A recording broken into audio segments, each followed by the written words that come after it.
ഞാൻ കഴിഞ്ഞ ദിവസം ആന്റിബയോട്ടിക്സ് പ്രിസ്ക്രിപ്ഷൻ ഇല്ലാതെ കഴിക്കരുത് എന്ന് പറഞ്ഞ് ചെയ്തൊരു വാർണിംഗ് വീഡിയോയിൽ വന്നൊരു കമന്റ് ഞാൻ കാണിച്ചു തരാം. ആന്റിബയോട്ടിക്സ് കഴിക്കുമ്പോൾ എല്ലാ മനുഷ്യരും തെറ്റിക്കുന്ന കോമൺ ആയിട്ടുള്ള കുറച്ച് കാര്യങ്ങൾ പറഞ്ഞിട്ട് അങ്ങനെ ചെയ്യരുത്, ഇങ്ങനെ ചെയ്യണം എന്ന് പറഞ്ഞ് ചെയ്തൊരു വീഡിയോ ആണത്. അത് ഞാൻ കഴിക്കരുത് എന്ന് പറഞ്ഞത് ഡോക്ടറെ കാണാതെ കഴിക്കരുതെന്നും ബാക്ടീരിയൽ ഇൻഫെക്ഷൻ ഇല്ലാത്ത സമയത്ത് കഴിക്കരുതെന്നും മാത്രമാണ് ഞാൻ പറഞ്ഞത്.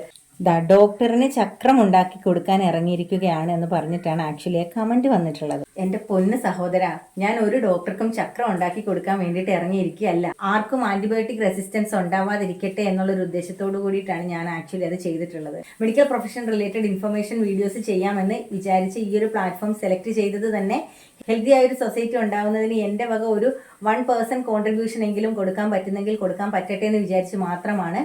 അപ്പോൾ ഇത്രയും യൂസ്ഫുൾ ഇൻഫർമേഷൻസ് ഇഷ്ടമാണെങ്കിൽ എൻ്റെ ചാനൽ ഒന്ന് സബ്സ്ക്രൈബ് ചെയ്യുക. Thanks for watching. Bye from Asha. A special thanks to mister Mathew John.